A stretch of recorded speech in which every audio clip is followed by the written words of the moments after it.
Tensions across Eastern Europe escalated once again as Russia reported one of the largest overnight drone barrages in months.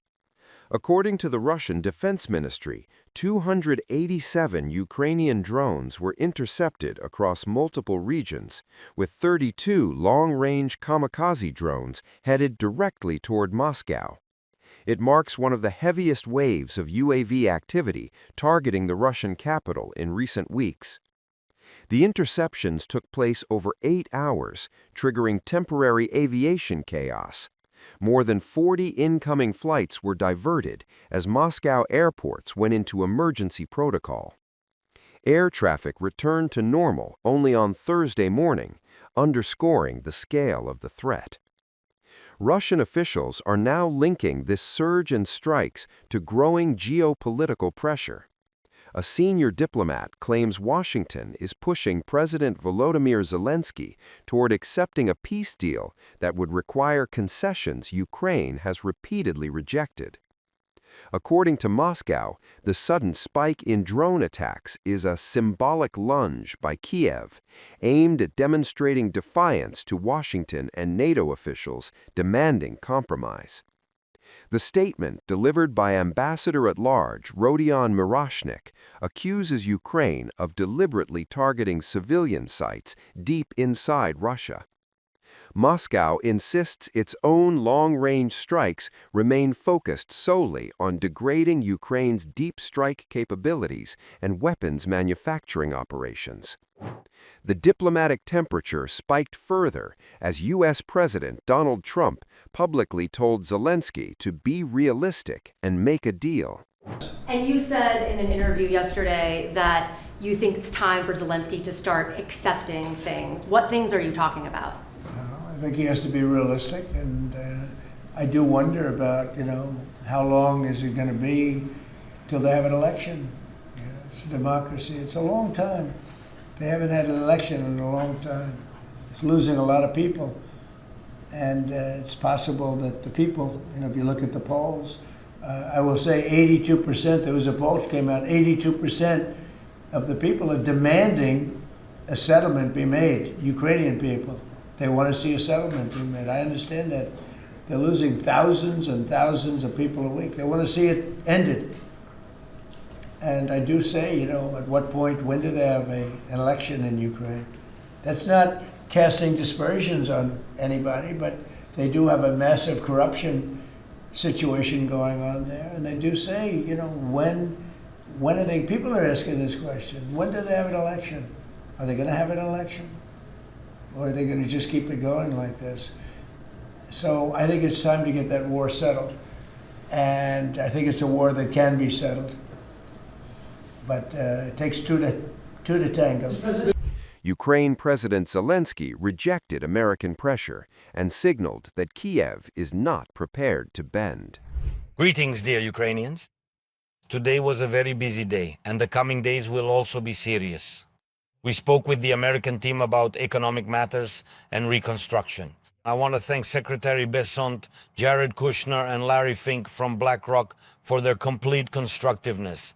An important shared principle for reconstruction to be of high quality and for economic growth after this war to be tangible, real security must be at the foundation. When there is security, everything else follows.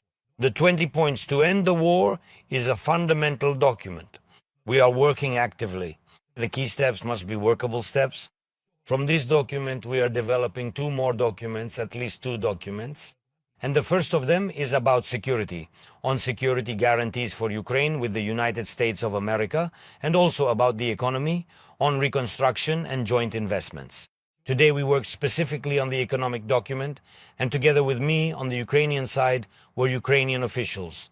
Prime Minister of Ukraine, Yulia Sviridenko, Deputy Prime Minister Kachka, Ministers Sibia and Soboliev, and the First Deputy Minister of Foreign Affairs Kislitsia. Our defenders are also represented in all discussions. Today, General Hnatov joined us in the economic discussion. The principles of the economic document are completely clear. With the American side, everything is clear on this matter. I want to thank you for today's meeting in the VTC format, in video format. There will be a plan of economic measures. Europe will also join us in the reconstruction. Definitely. In the near future, we plan to work on the other two documents as well. Rustem Umerov continued the communication. Tomorrow we are preparing a meeting of the Coalition of the Willing. More than 30 countries that, together with Ukraine, are working for security on land, in the air and at sea. Next week we will coordinate with Europe, including in bilateral formats. Ukraine is working quickly. Every visit, every negotiation we have always yields practical results, first and foremost for our defense, for our resilience. Today our combat aviation has been strengthened. Thank you. The details are not public yet, but we are constantly adding strength in the sky. Today, there is also an additional sanctions measure in Europe. There will be more sanctions against Russian tankers, against the entire infrastructure for transporting Russian oil. And that is the right thing to do. In December, Ukraine will also present its own package of sanctions against the tanker fleet that is supporting the war. And we will extend this pressure in joint formats with our partners. There will also be new measures against Russian propagandists. Today, there was also a report from the head of the Foreign Intelligence Service of Ukraine, including on the enemy's economic situation and the growing dependence of Russians on China. In Russian history, no one has ever surrendered sovereignty so much in favor of China or any other stronger nation. It's phenomenal how much Putin is willing to pay just to avoid ending this war. But the world still has enough power to end this war, to force Russia to do so. Peace, we need peace. I want to thank everyone who is helping. One more thing. Today I spoke with representatives of the Verkhovna Rada of Ukraine.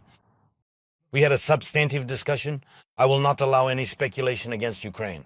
If our partners, including our key partner in Washington, if our partners talk so much and so specifically about elections in Ukraine, about elections under the legal regime of martial law, then we must provide Ukrainian legal answers to every question and every doubt.